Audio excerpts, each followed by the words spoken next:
Oi, pessoal, bem-vindos à Maratona Foca na Residência para mais um dia, mais uma aula. Ontem a gente falou sobre choque, conteúdo bem denso, né? Eu sei. Prometo que hoje eu vou pegar um pouquinho mais leve, tá certo? Hoje a gente vai falar sobre os achados macro e microscópicos da inflamação.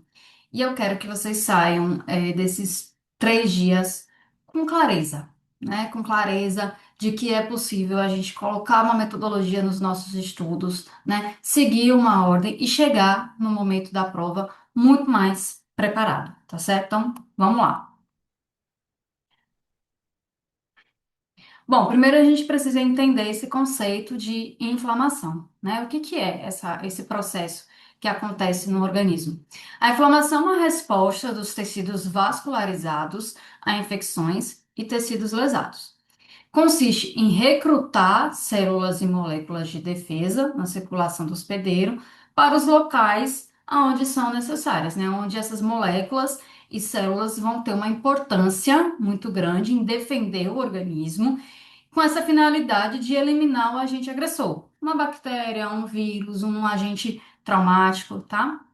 Então, a inflamação, ela vai ser justamente essa resposta, onde vai recrutar células e moléculas para eliminar o agente agressor. Bom, existem 5 sinais cardinais importantíssimos que logo numa resposta inicial da inflamação a gente já observa. Quais são esses sinais? São os 5 sinais cardinais. Calor, então aquele local inflamado, ele fica um pouco mais aquecido, tá? A vermelhidão, por que que ocorre essa vermelhidão? Porque está chegando uma quantidade de sangue ali, justamente para trazer essas células de defesa, e aquilo ali causa uma hiperemia naquele local, tá? Essa hiperemia é reconhecida por essa coloração mais avermelhada. Um inchaço, vamos traduzir melhor esse termo vulgar, inchaço? Edema. Nada mais é do que o aumento de volume ali por conta do transudato ou exudação formado naquele local, que aumenta o volume e é reconhecido como o edema. A dor no local por conta dos mediadores inflamatórios que chegam, né, com esse objetivo de eliminar o agente agressor, mas inicialmente existe essa resposta de dor, né? E a perda da função. Que é essa perda da função? Vamos pensar aqui num cachorrinho onde ele pisou ali numa farpa de madeira, pisou ali num prego. Naquele momento, qual é o primeiro sinal que o cachorro faz? Levantar a pata e não apoiar mais aquele membro no chão, né? Então, naquele momento, transitório, porque não é nada grave, vai ser eliminado, né? Vai ser feito os procedimentos ali para cuidar da patinha do cachorro, mas naquele momento, de forma transitória, o animal não apoia a pata no chão. Isso é uma perda de função temporária daquele membro, tá? Então, os 5 sinais cardinais é o calor, aumento da temperatura local, a vermelhidão ou hiperemia, o inchaço ou edema, dor local e perda da função.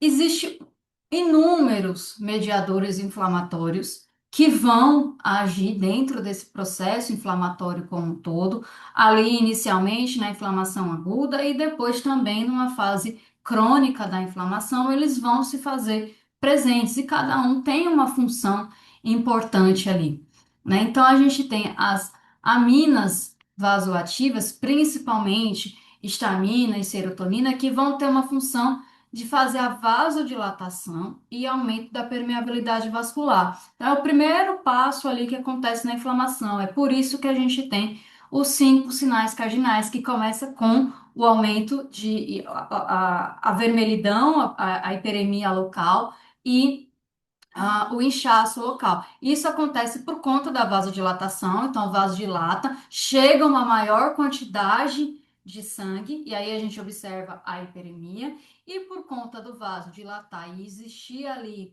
uma resposta é, de aumento de permeabilidade vascular, as células endoteliais elas ficam mais espaçadas entre si, já que o vaso está dilatado. Se elas ficam mais espaçadas, nesse espaço flui ali inicialmente o transudato, né? E é por isso que a gente tem o edema. As COX-2, principalmente prostaglandina, elas também vão estimular a vasodilatação e vão inibir os agregados plaquetários inicialmente, tá? Estimulando ali uma quimiotaxia. O que que é quimiotaxia? É essa atração dos leucócitos, das células de defesa e direcionamento para o local da lesão.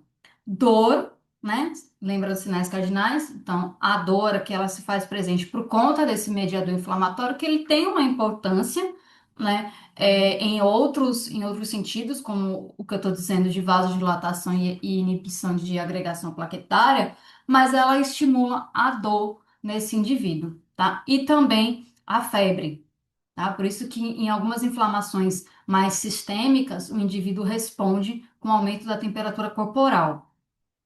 O sistema complemento, né, das três vias, via C3, C4 e C5, que vão estimular o recrutamento das células de defesa e fagocitose. Para que que a gente quer essa fagocitose? Para eliminar o agente agressor. Algumas citocinas, como interleucina e o FTN, que vão estimular a expressão de moléculas de adesão nessas células de defesa.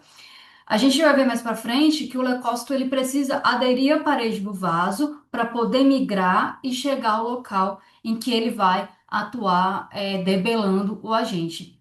Mas para isso, para ele aderir à parede do vaso, precisa ali de moléculas de adesão. Algumas enzimas proteolíticas, então colagenases, elastases e proteinases, que, né, esse ase no final significa degradação, né? Então, colagenases vão degradar colágeno, elastina e proteínas que estão presentes lá na matriz extracelular. Então, essa matriz extracelular, ela é degradada para facilitar ali o transpasse, né, a migração toda dessas células de defesa e, posteriormente, o reparo daquele tecido.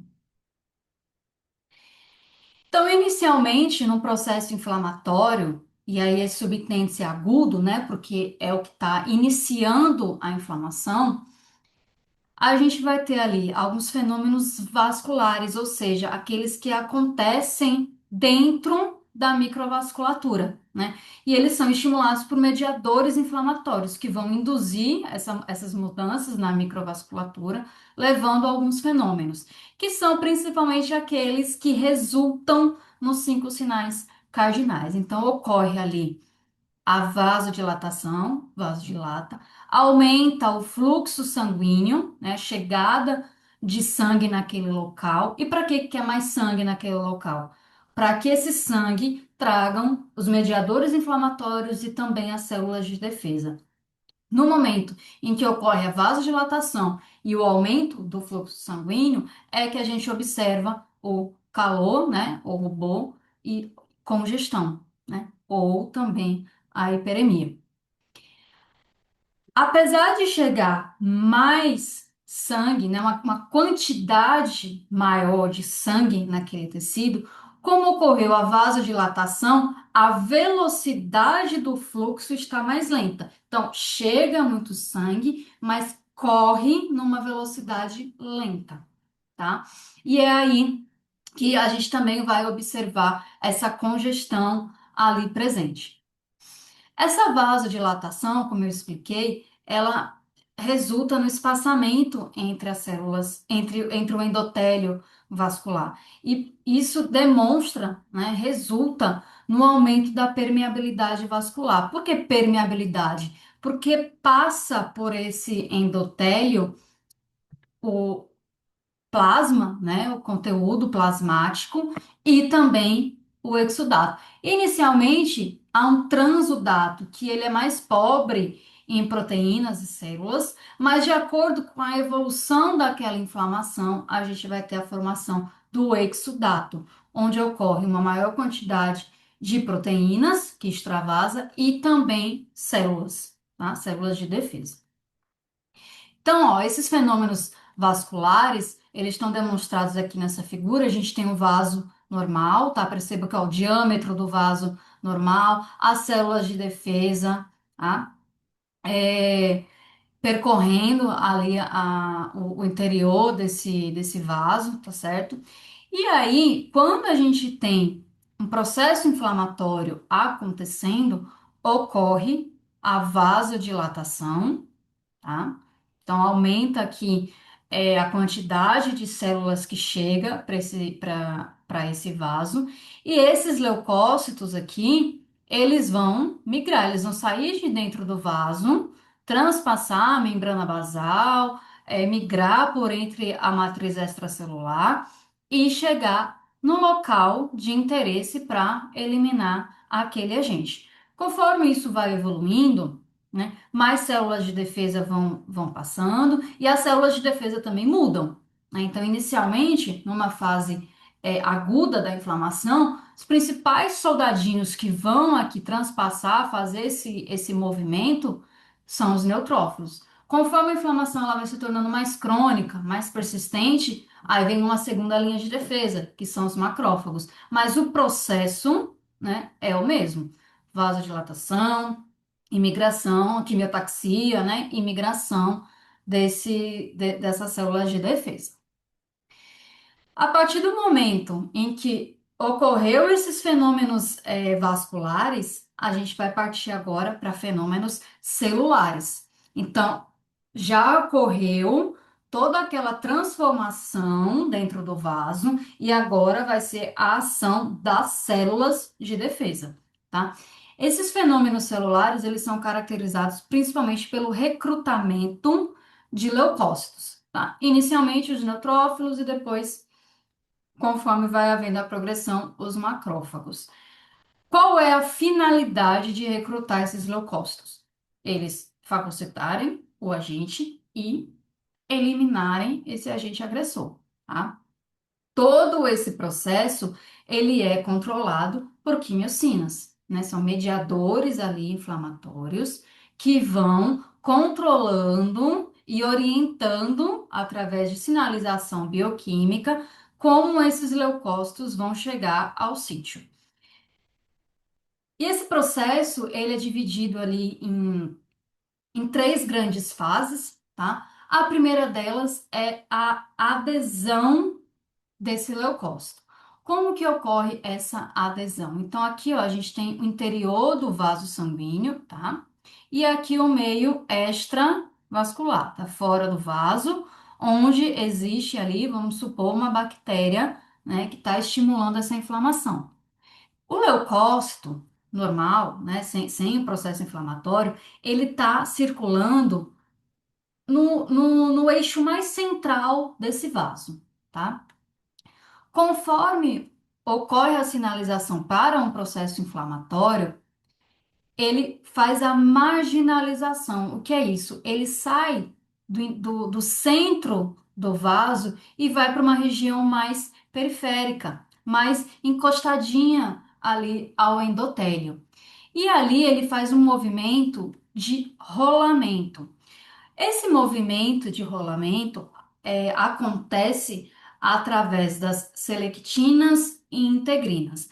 A selectina é uma molécula que faz esse leucócito aderir de uma forma é, mais superficial, uma forma que não é tão fixa. Por isso que ocorre o rolamento. Ele faz a adesão e aí ele se solta, faz a adesão e aí se solta. Então ele vai num processo de rolamento, adere ao vaso e se solta, adere ao vaso e se solta. Até o momento em que a integrina, que é uma molécula que estimula uma adesão mais firme, vai fazer com que esse leucócito fique ali preso ao endotélio do vaso. E por que que ele fica preso? Ele vai ficar preso para sempre? Não. Em seguida dessa adesão, vai acontecer a migração, ou também chamado de diapedese, que é quando o leucócito, depois que ele adere firmemente ao vaso, ele transpassa o endotélio vascular. Lembra que eu falei que aumenta a permeabilidade vascular e as células ficam mais espaçadinhas, o endotélio fica mais espaçado, então ele transpassa através desse espacinho que existe entre o endotélio vascular. Então, esse processo de passar, né, romper a membrana basal, passar pelo endotélio, é chamado de diapedese. E aí, em seguida, né? Depois que ele já está no meio extravascular, o que que acontece? Ele vai para onde? Vai fazer o quê? Existem as quimiocinas, que são moléculas sinalizadoras, elas atuam como verdadeiros GPS, tá? Ela sinaliza pro leucócito aonde ele tem que ir para poder eliminar o agente, tá? Então, ó, esse recrutamento, só para a gente ver de uma maneira um pouco mais, fixar um pouquinho mais, ele acontece ali com o processo de adesão, onde vai ocorrer a marginalização do leucócito, rolamento e adesão. Então, ocorre ali uma velocidade do fluxo mais lento, tá? Então, uma estase. Os leucócitos vão assumir uma posição mais periférica, vão aderir de maneira transitória através da expressão de selectinas e depois uma adesão mais firme através da expressão das integrinas. Depois que ele adere ao vaso, ele vai fazer a migração ou diapedese, que ele vai passar ali, ó, pelos espaços interendoteliais, passar pelo endotélio. Penetra uma membrana basal, por isso que existem aquelas enzimas que degradam ali a matriz extracelular, como as colagenases, então elas degradam ali o colágeno presente para que facilite a vida do leucócito para chegar lá no meio em que ele precisa atuar. Elas migram, né? O leucócito migra ali pelo meio extravascular, por isso que existem esses quimioatraentes que vão estimular a quimiotaxia, que é fazer esse leucócito chegar no local da adesão, tá? Então, a adesão, migração e quimiotaxia são três fases importantíssimas desses fenômenos celulares e que fazem parte de um processo inflamatório. Então, qualquer célula, independente de uma resposta aguda ou crônica, independente se é um neutrófilo ou se é um macrófago, ele vai fazer esse processo. Bom, quando ele chega no local que ele precisa atuar, ele vai fazer então a fagocitose, que é uma segunda fase desses fenômenos celulares, né? Ela vai reconhecer, né, o neutrófilo, ele vai reconhecer aquele agente agressor através dos receptores antígeno, anticorpo e vai englobar. Ele engloba, ó, através desses pseudópodes, que são prolongamentos da membrana, tá? E fazem a degradação desse material, tá? Então, durante esse processo, existe ali uma migração não só do leucócito, mas também de fluidos plasmáticos do interior do vaso. Inicialmente ocorre um transudato, que ele é bem pobre em proteína e células inflamatórias. Conforme a inflamação ela vai avançando, aí a gente já começa a ter um exudato, que já é um conteúdo mais rico em proteínas, tá? E células do tecido, né? Então vai ter ali mais leucócitos, se for ele neutrófilo ou macrófago.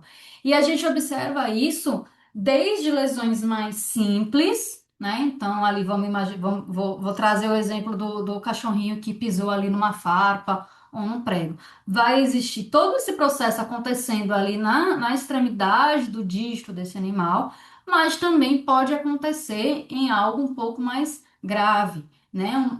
Um processo infeccioso ali mais sistêmico. E aí a gente começa a evidenciar até mesmo o exudato para cavidades, né? Então a gente observa ali cavidade abdominal ou torácica com um conteúdo mais, por exemplo, mais viscoso ou com fibrina, né? Porque é justamente essa migração, esse transpasse de proteínas plasmáticas que chegam a esse local. Bom, vamos lá, vamos fixar. Eu trouxe essa questão aqui da UF de 2018, bem simples.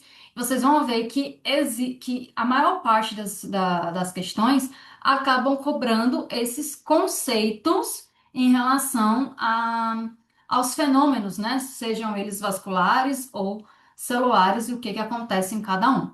Então, a migração dos leucócitos nos tecidos em direção ao local da lesão é um processo chamado de, vamos lá, quimiotaxia.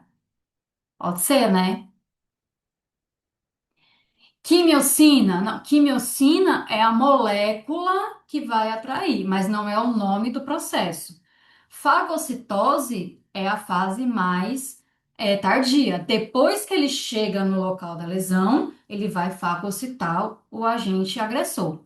A adesão leucocitária. Não, a adesão é uma fase que acontece antes de ir para o local da lesão, né? A primeira fasezinha ali do leucócito. Então, a quimiotaxia é o nome correto, né? Para quimiotaxia é o nome que caracteriza esse movimento, né, do leucócito chegar ao local da lesão.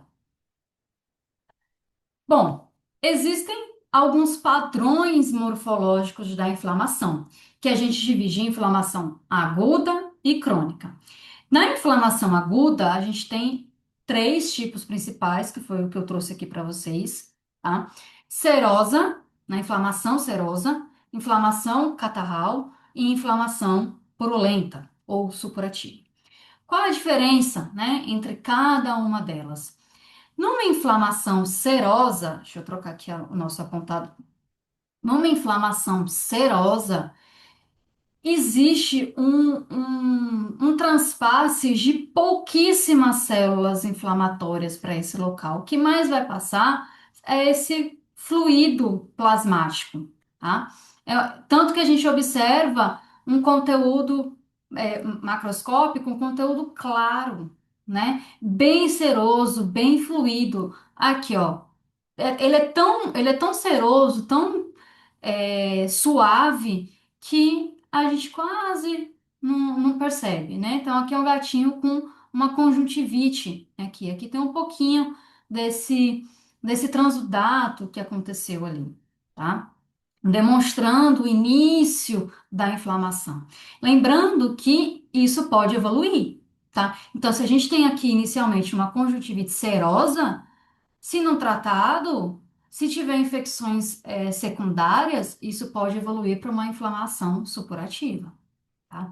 Então, na inflamação serosa, ó, um exudato de pouquíssimas células, fluido claro, com poucos leucócitos. A gente pode observar ele também, não só assim num sítio anatômico, mas também nas cavidades corporais, tá? Que é conhecido como as efusões. As efusões, inicialmente, elas começam com esse processo seroso. E conforme a inflamação vai avançando, mais células de defesa e mais proteínas vão transpassando, e aí a gente tem os diferentes tipos de efusão, tá? Numa inflamação catarral, ou também chamada de mucosa, tá? Ocorre um pouco mais de células chegando a esse tecido, um pouco mais comparado com a serosa, tá? Com a inflamação serosa.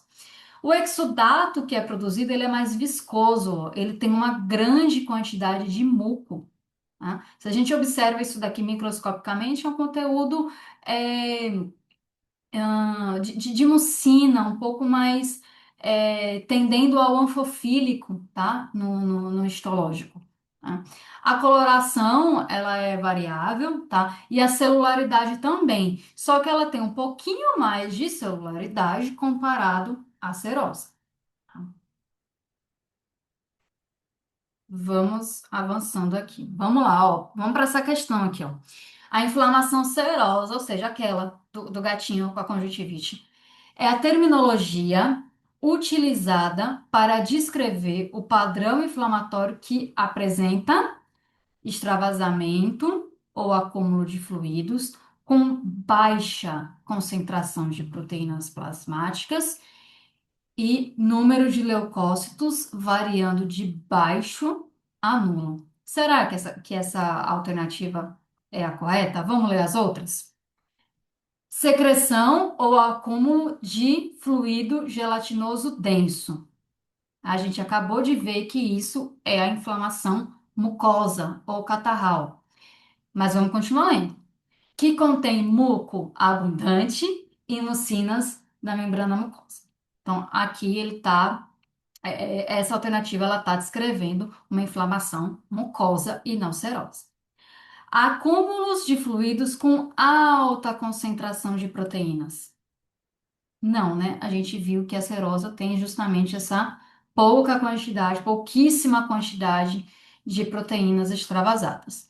Número de leucócitos variando entre baixo e nulo. Essa segunda parte é verdadeira, mas o que transforma essa alternativa como falsa é essa alta concentração de proteínas, que não ocorre numa serosa.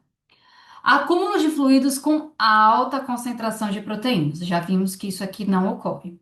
E alto número de leucócitos, menos ainda, né? Alto número de leucócitos, predominantemente neutrófilos. Não, né? Realmente os neutrófilos são os primeiros que chegam, mas a concentração desses neutrófilos ela é muito baixinha numa inflamação serosa. Então, a alternativa que descreve a inflamação serosa é a primeira. Extravasamento de acúmulos de fluidos com baixa concentração de proteínas plasmáticas e número de leucócitos variando entre baixo e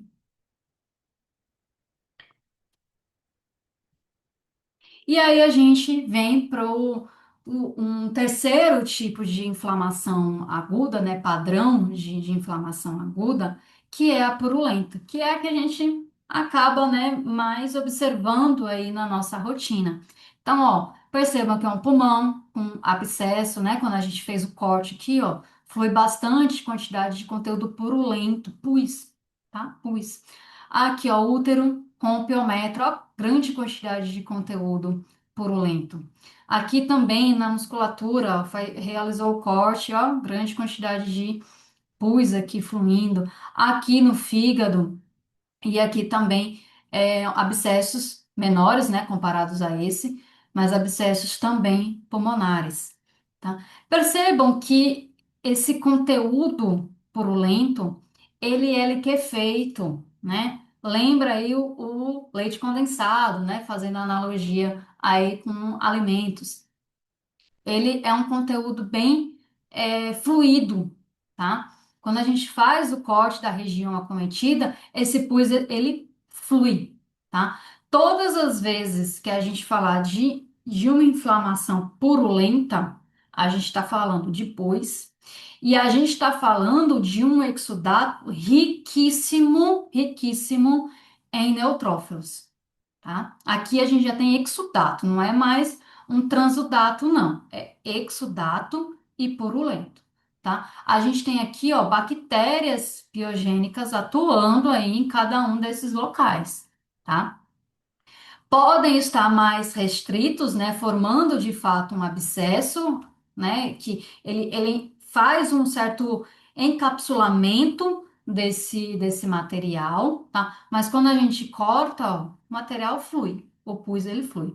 Geralmente ele tem essa coloração mais amarelada ou amarelo esverdeado, depende do agente bacteriano ali envolvido, tá? Os abscessos, né, como a gente evidencia aqui, é essa área circunscrita, né, geralmente no tecido conjuntivo que envolve, né, uma cápsula delgada que envolve esse material e que no seu interior tem essa grande quantidade de pus, né? Ela delimita, mas o conteúdo continua sendo purulento, tá? Por que que eu faço essa chamada de atenção? Para a gente diferenciar de uma inflamação granulomatosa com formação de granuloma. Deixa para daqui a pouquinho. Mas percebam como é diferente, ó. Flui, passa, é liquefeito o material, tá?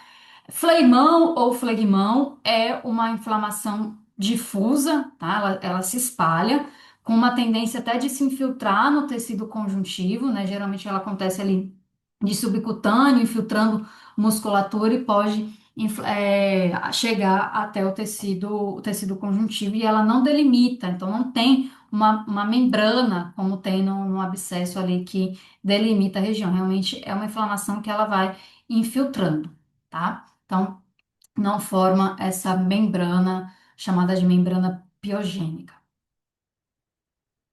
Vejam só, aqui a gente tem um processo, né, purulento dentro ali na região das válvulas cardíacas, né, uma endocardite valvular. Aqui também é um processo supurativo, tá? São massas irregulares, é, inicialmente aqui aderidas, mas elas são friáveis, elas se despreendem facilmente, inclusive podendo aqui estimular um processo de embolismo séptico, tá? Chegar a demais tecidos, como por exemplo, rim, tá? Mais comum rim e fazer ali um embolismo séptico ou até mesmo um processo de infarto, porque obstrui o vaso, né? Esse êmbolo ele vai migrar no interior do vaso e quando ele chega num vaso ali de menor calibre, ele pode obstruir a passagem e aí gerar um infarto, tá?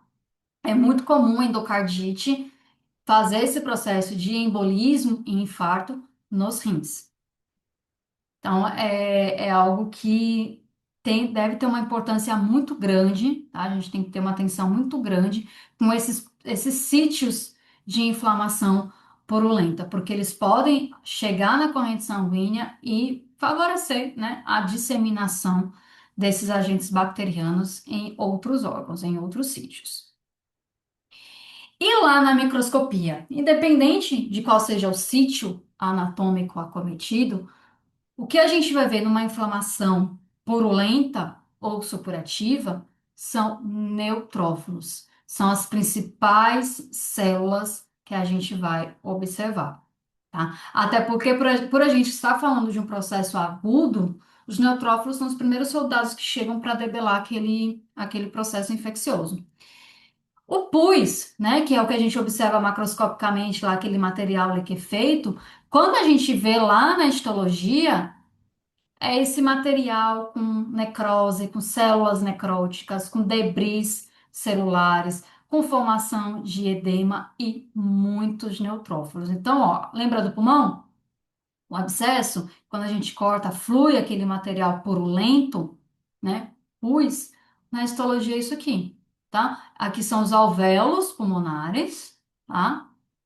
E todas essas células que vocês estão vendo aqui, ó, inclusive obliterando o lúmen dos alvéolos, são neutrófilos. Então, aqui a gente tem uma pneumonia supurativa ou pneumonia purulenta, certo? Aqui, ó, na pele, uma pequena pústula. O que que a gente tem nesse local aqui? Hum, a pústula, ela vai ser uma área também restrita ali de inflamação, tá? No caso dessa pústula aqui, no acometimento intraepidérmico, tá? Então, ó, epiderme aqui, o extrato espinhoso, né? E essa coleção aqui de neutrófilos. Então, toda vez que a gente estiver falando de uma inflamação purulenta, a gente está falando de neutrófilos naquele local, tá? E macroscopicamente a gente está falando do pus, né? Então, inflamação purulenta, pus, neutrófilo, tá? Vamos lá?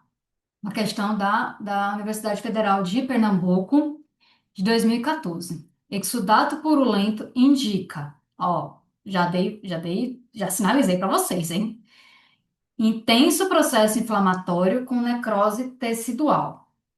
Bom, necrose tecidual, minha gente, vai acontecer em qualquer processo, inclusive no crônico, tá? Então, é uma alternativa que ela não define, não é uma definição apropriada de exudato purulento, tá? Porque inflamação vai ter e necrose também vai ter.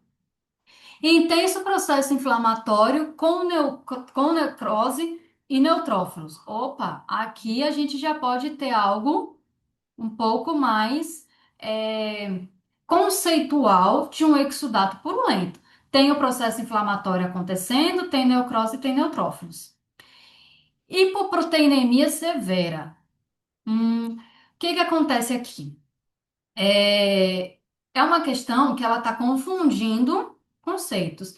Hipoproteinemia é uma causa de edema, é outro processo. A gente observa edema num processo inflamatório? Observa. Qual a causa desse edema? Aumento da permeabilidade vascular e não hipoproteinemia, tá? Transudação plasmática associada à estase linfática. Então, o exudato purulento não é transudação. É exudato. Transudato, lembra que a gente falou que ele é pobre em proteínas e células de defesa? O exudato purulento não, ele é riquíssimo em células de defesa, tá? E também não é associado à estase linfática, que aqui também ele estaria puxando ali para uma das causas de edema. Exudação plasmática. E aí? A exudação plasmática, ela não define um exudato purulento, né? O que define o exudato purulento é esse componente neutrofílico que a gente observa microscopicamente, tá bom? Então, a alternativa B aqui é aqui caracteriza esse exudato purulento, né?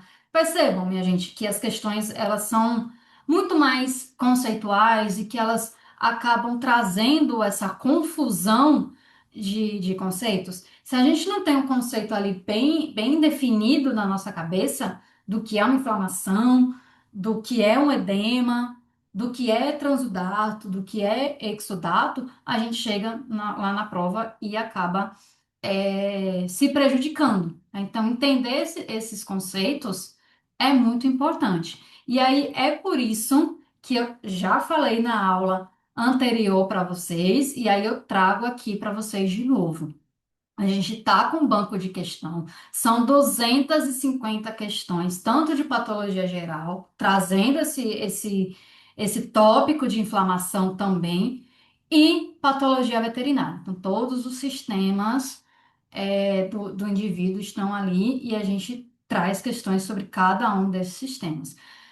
Estudar o conceito é extremamente importante, só que você só vai fixar o conteúdo, só vai ter noção do que você sabe, só vai ter noção se você está ou não preparado quando você começa a resolver as questões, começa a separar ali o que você está acertando ou errando, tá? E aí, quando você erra, errou uma vez só, porque você vai ali, vai olhar o gabarito, vai entender o conceito, opa, pegou. Então, por isso que é importante vocês treinarem com questões.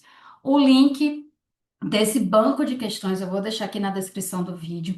Não tem só questão, tem um quadro ali com conceitos para vocês justamente fixarem e ir tirando essas dúvidas conceituais. A gente tem mapas mentais e ainda estou dando para vocês um e-book de plantas tóxicas, que é outro assunto também queridinho nas bancas. Então, minha gente que não falta é material de estudo para vocês. Não adianta ficar só lendo livro, lendo livro, lendo livro. Tem que treinar todo esse conteúdo que vocês estão vendo. Mas vamos lá, que tem conteúdo ainda para a gente ver, tá bom? Saindo do padrão morfológico agudo, a gente entra agora num padrão morfológico crônico. E quando a gente fala de algo crônico, o tipo de célula aqui vai mudar. Antes a gente tinha os neutrófilos como linha inicial ali do exército de defesa. Numa inflamação crônica, o, o agente causador, ele se torna mais persistente, né? Ou então aquele processo agudo todo não deu conta de eliminar esse agente. E aí vem uma segunda linha aí desse exército de defesa, que é mais potente, que são os macrófagos, tá?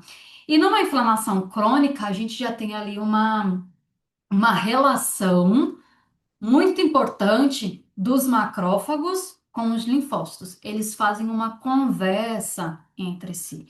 Os macrófagos, eles vão ser muito importantes, deixa eu mudar aqui, eles vão ser muito importantes para apresentar o antígeno para o linfócito. Então, eles fazem todo aquele processo de adesão, de migração, de chegar no sítio, faz a fagocitose do agente e apresenta para o linfócito. Diz, ó, linfócito, tá aqui, resolva, tá?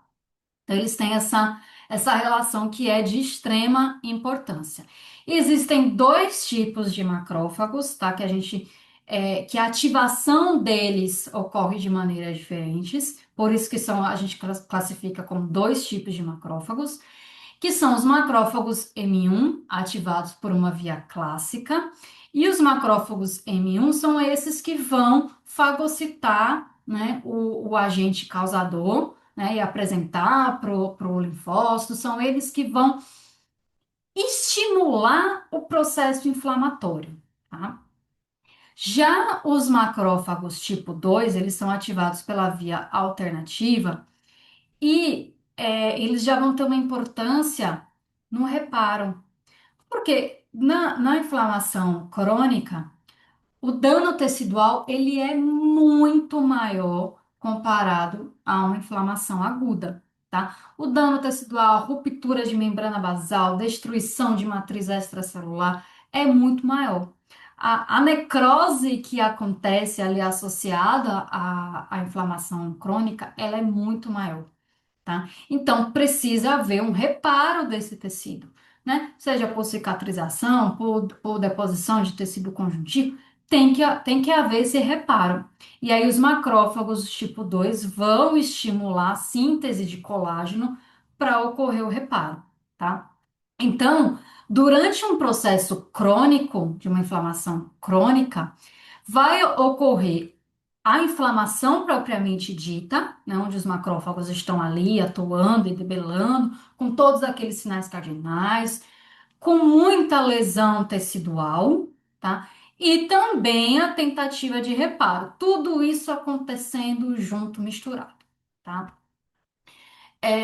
Por isso que a gente observa em algumas situações padrões morfológicos de uma inflamação aguda e crônica ali simultaneamente. Então, a gente pode ter um processo crônico, né? Ele já se cronificou, a gente está ali há muito tempo, mas existe também um exudato ali purulento associado a toda aquela necrose tecidual. Por exemplo, uma ulceração gástrica. Numa úlcera gástrica, a gente vê as bordas da lesão, né, bem é, rígidas ali porque está acontecendo o reparo. No centro da lesão, a gente pode ter hemorragia, a gente pode ter um conteúdo mais purulento, porque ali no centro da lesão ainda está acontecendo um processo agudo. Então, por vezes, essa resposta aguda e crônica, elas podem coexistir, tá?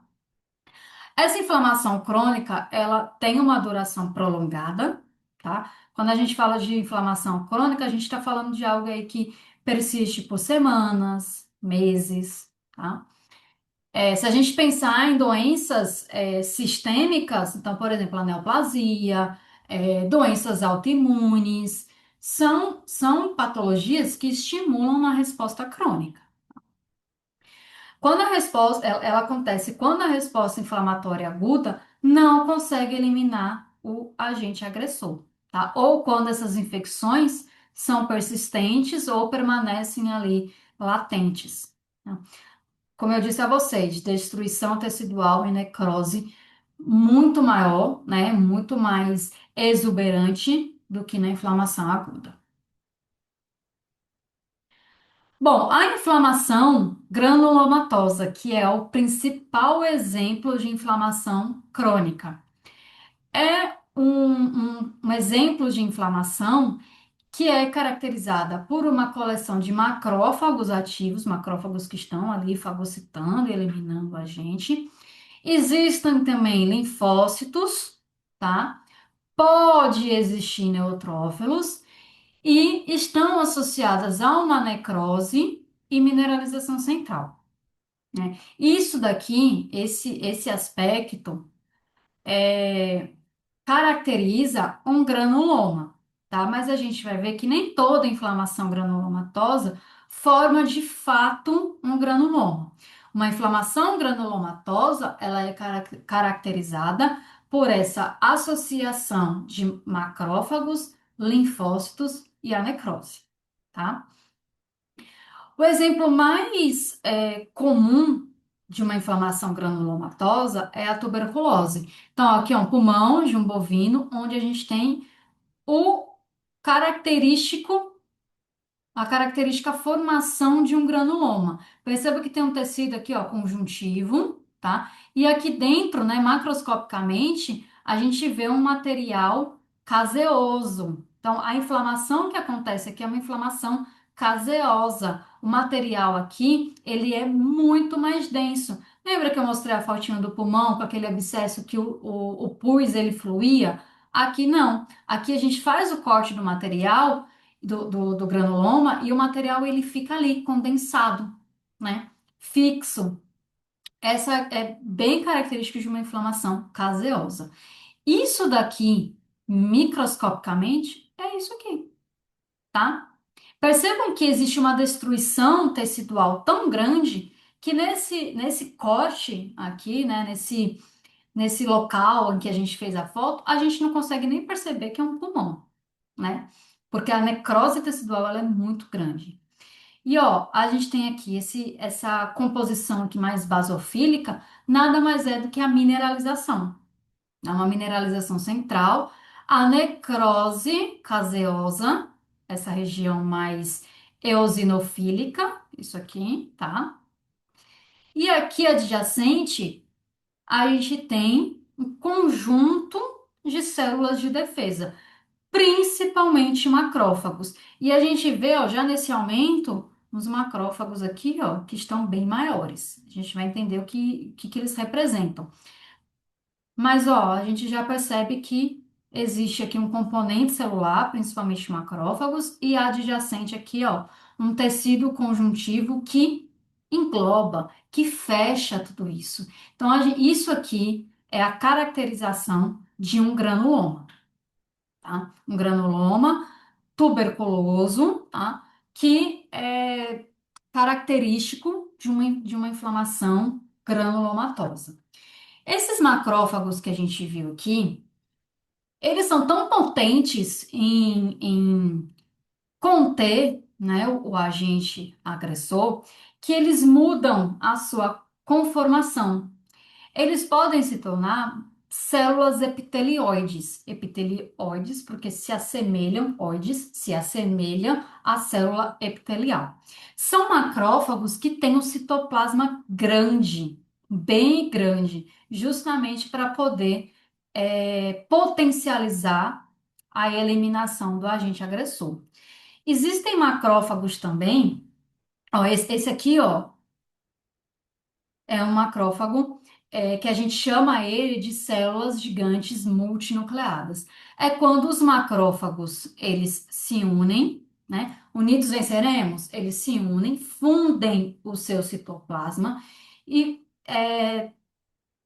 e viram, né, se tornam em um macrófago, uma célula multinucleada, também para potencializar o agente agressor. Então, aqui nesse esqueminha, a gente tem essa célula multinucleada, aqui nada mais é do que um macrófago que fundiu o seu citoplasma, tá?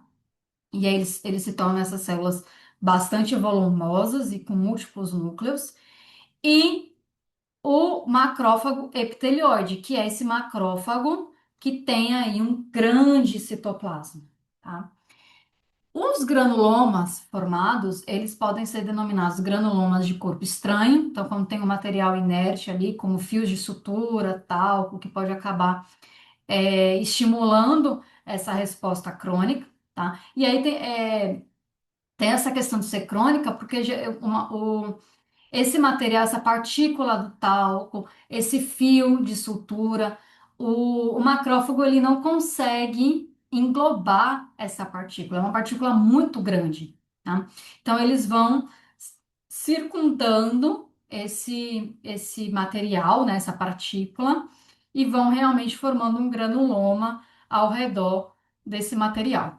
E os granulomas imunes, ou de Langerhans, que é por exemplo, esse da tuberculose, onde a gente tem um agente causador de difícil eliminação. Aqui a coloração está no HE. Se a gente fizesse uma Zilnielsen aqui, a gente ainda poderia visualizar os bacilos álcool-ácidos resistentes, que é a classificação, né, do Mycobacterium da tuberculose. Um outro exemplo clássico de inflamação granulomatosa é a actinomicose. Então, é um agente que estimula que essa destruição óssea, principalmente no ramo da mandíbula de bovinos. Então a gente percebe já uma diferença da espessura da mandíbula aqui, ó, um material amarelado, tá? Também mais denso, tá? Quando a gente vê isso microscopicamente, ó, a gente tem essa região central, que é chamada de drusa, né, uma região mais eosinofílica. Aqui na periferia dessa drusa, a gente tem as clavas, que são a estrutura, né, dos fungos. Uma intensa reação inflamatória, células de defesa aqui ao redor. E aí a gente já tem aí uma mistura de neutrófilos, com macrófagos, com plasmócitos. Quando a gente tem uma inflamação crônica, ela é predominantemente uma resposta por macrófagos, mas as outras células elas não deixam de agir. Elas também estão ali combatendo o agente agressor, tá? E uma imagem mais distantezinha aqui, a gente consegue perceber, né, uma formação capsular adjacente, né? Que é essa reação fibroblástica que ocorre tentando isolar o agente, né? E caracteriza o granuloma de uma inflamação granulomatosa. Mas eu falei para vocês que nem toda inflamação granulomatosa forma um granuloma. É o mais comum da gente ver a tuberculose, isso vão ser muito cobrados nas provas. A questão da tuberculose e tanto para falar do agente, quanto para falar da inflamação granulomatosa que faz, quanto para falar da necrose caseosa que faz. Então, são vários tópicos, vários temas em que a tuberculose acaba entrando. Mas não, mas não, a gente não pode só ficar, né, com a tuberculose como um exemplo clássico. Existem outros exemplos de inflamação granulomatosa e que não vão formar o granuloma. Então, essa estrutura que vocês veem aí, encapsulada, com necrose, caseosa central, mineralização, nem sempre vai ter uma estrutura organizada dessa forma. O exemplo clássico disso, esporotricose, né? Então aqui a gente tem um felino, ó, com essas lesões ulcerativas, sangrantes, que pode ser, né, multifocal aí no indivíduo, principalmente região de membro, de cauda, de face, tá? Na citologia, ó o macrofagão aqui com o seu grande citoplasma, né, fagocitando os agentes fúngicos, tá? Esses charutinhos que vocês estão vendo aqui, nada mais é do que o Sporotrix lá na citologia. E na isto, como ele é, né? Porque na isto da tuberculose a gente viu a formação do granuloma. E na isto da esporotricose? Não tem formação de granuloma. E existe uma resposta granulomatosa, né? De macrófagos, neutrófilos também podem estar presentes. Ó, eles o Sporotrix na histopatologia, ele é bem titiquinho, bem pequenininho. Então, são esses pontinhos que vocês enxergam aqui são os esporotriques, que estão no citoplasma dos macrófagos lá na histologia. Então, não forma esse granuloma que a gente conhece da tuberculose, mas não deixa de ser uma resposta inflamatória granulomatosa. Por quê? Porque a resposta que ocorre ali, ela é predominantemente macrofágica, tá? Vamos lá, para a gente ir encerrando a nossa aula, eu falei que eu ia pegar mais leve. São características morfológicas da inflamação crônica. Infiltrado de células mononucleares, destruição vascular e hipercoagulabilidade sanguínea. Gente, hipercoagulabilidade sanguínea é um tripé lá da tríade de Virchow, da trombose. Então, cuidado para não confundir conceitos, tá? Então, é célula mononuclear? É. Tem destruição? Tem, mas hipercoagulabilidade? Não, tá? Não define, isso não define uma característica morfológica de inflamação crônica. Define outra coisa, define trombose. Infiltrado de células mononucleares, ok. Tentativas de cicatrização, ok. Lembra que eu falei dos macrófagos M2? Hipercoagulabilidade sanguínea, de novo, né? Tá falando de outra coisa aqui, tá falando de trombose. Destruição tecidual, ok. Infiltrado de neutrófilos, não, né? Inflamação crônica, a gente tem aqui predominantemente macrófagos. E para deixar a questão mais errada ainda, turbulência do fluxo sanguíneo. Outro tripé da trombose. Alternativa D. Infiltrado de células mononucleares, ok. Destruição tecidual, ok. Tentativas de cicatrização, ok. Então, alternativa D. Tá? Percebe, gente? Que se a gente entende o que é o processo, quem é que está envolvido com ele, a gente vai matando a questão. Com relação à inflamação crônica, a questão do ano passado, ano retrasado aí. Com relação à inflamação crônica, considere as informações abaixo. A inflamação crônica caracteriza-se pela presença simultânea de inflamação persistente, sinais de agressão e destruição tecidual e reparação, né? Reparo. Então, é uma inflamação, sim, ocorre essa persistência, né, do agente, a inflamação aguda não conseguiu eliminar, e esse agente ele é persistente. A destruição tecidual, a necrose, ela é muito maior e tem o reparo. Beleza, alternativa um ela é verdadeira. Polimorfonucleares predominam entre as células inflamatórias. Cuidado também para não confundir nomes, tá? Polimorfonucleares, gente, é neutrófilos, tá? Macrófagos é uma célula mononuclear. Então aqui, ó, tá errado. Quando ele fala polimorfonucleares, ele tá falando de neutrófilos. Neutrófilos não predominam entre as células inflamatórias de uma inflamação crônica. Na inflamação aguda, ok, mas na inflamação crônica, não. Então a 2 é falsa. Lesões granulomatosas são um exemplo de lesão inflamatória crônica, a gente acabou de ver, né? Seja ela com formação de granuloma ou não, é uma resposta granulomatosa e é uma resposta crônica.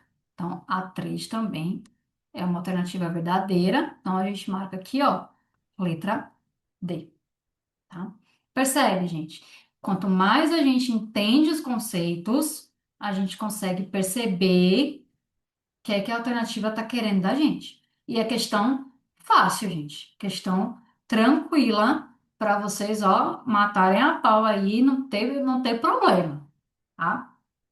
Então, o que que a gente viu até aqui? A gente viu os conceitos de inflamação, né? Qual é o conceito de inflamação? A gente viu que existem fenômenos vasculares e celulares, entendeu o que acontece em cada um deles, qual é a importância do fenômeno vascular e a importância do fenômeno celular para que essas células possam chegar ao agente agressor. A gente viu que tem dois tipos de inflamação, aguda e crônica. Dentro da inflamação aguda, a gente entendeu o padrão morfológico da serosa, da catarral e da purulenta. E dentro da crônica, a inflamação, né, mais comum da gente observar essa resposta granulomatosa, seja ela com formação de granuloma ou não, tá? O que que a gente tem para amanhã? Amanhã a gente vai ver 10 temas, gente. de extrema importância que sempre cai na prova. Então, são patologias que eu peguei, que eu mesclei, fiz uma seleção de assuntos que mais caem. Escolhi 10 e a gente vai ver se essas 10 amanhã. Vou deixar aqui embaixo na descrição desse vídeo o link para vocês baixarem o mapa mental de inflamação, tá? Que ajuda vocês a visualizar, né, cada um dos conceitos e o que que acontece, e um resumo de inflamação. E também, ó, como eu sou maravilhosa para vocês. Essas questões que a gente discutiu aqui hoje, elas vão estar lá num arquivo para vocês com o gabarito comentar, tá? Já falei para vocês do nosso banco de questão, né? Gente, tem que estudar fazendo questão. Se não fizer, vocês vão perceber que vocês vão chegar na hora da prova e vão ficar assim sem meio que desorientados se vocês não estudam com questão. Então, organizem o cronograma de vocês, pegue o conteúdo teórico, pegue um dia para fazer essas questões, entender o que está errado, o que está certo, né? O que que vocês estão errando, porque isso ajuda demais a fixar o conteúdo. O nosso banco de questão, ele tá assim recheado de informação para vocês, justamente para facilitar. É algo que traz um foco assim maravilhoso para vocês serem aprovados em qualquer uma das seleções que vocês escolherem aí pelo Brasil, tá? E não vou deixar vocês curiosos. A gente vai fazer sim um curso do Foca na Residência, com todos os assuntos de patologia geral e veterinária. Então, são mais de 30 aulas. Olha só, gente. Quem não quer esse curso? Meu Deus do céu. Mais de 30 aulas com um banco de questão que é diferente desse que eu mostrei anteriormente. Tem atividades de fixação, vai ter mais mapas mentais, vai ter mais e-books, vai ter um cronograma, gente, que tá a coisa mais tchutchuca, a coisa mais linda para vocês se organizarem. Vai ter artigos científicos para vocês lerem, artigos de fácil leitura, para vocês, ó, fixarem ali o conteúdo. Vou dar aqui, ó, um pequeno spoilerzinho. Olha o nosso cronograma como é que tá, gente. Ele tá muito bonitinho. Olha só. Deixa eu trocar aqui, peraí. Ah, aqui, ó. Olha só. Coisa mais tchutchuquinha, planejamento diário, semanal e mensal. Ó, olha isso aqui. Eu coloquei para vocês uma parte para vocês irem assinalando o conteúdo que vocês forem estudando. Então, estudei alterações reversíveis. Eu vou lá e dou um check, né? Para vocês se organizarem mesmo, tá? Tem todo um cronograma ali diário que vocês podem imprimir e vai colocando o que vocês precisam estudar naquele dia. Tem atividades, ó, outro spoiler aqui para vocês. Ó, tanto de atividade que tem aqui. São 15 casos que eu escolhi para vocês fazerem a descrição e colocar o diagnóstico etiológico, morfológico. Isso ajuda a gente a construir a historinha, tá? Do caso e poder fixar esse conteúdo, tá? Tem provas que vai cobrar isso de vocês. Qual é o agente etiológico? Qual é o diagnóstico morfológico? Qual é o diagnóstico etiológico? Tá? Isso é importante que esteja bem fixo na cabeça de vocês, e é por isso que eu trago nesse curso. Amanhã eu vou falar mais dele, de qual é o valor, as outras, vou dar mais spoiler do que tem nele, mas ele é um curso extremamente completo, não tem nada parecido aí, com todo o assunto de patologia veterinária, tá? Então, é realmente algo que eu tô trazendo para vocês literalmente passarem assim ó, na prova sorrindo, tá bom? Espero vocês amanhã na aula 3, tá bom? Para a gente ver esses 10 tópicos aí que mais caem na prova. Beijo, bom estudo. Não esqueçam de baixar o material que está aqui no link.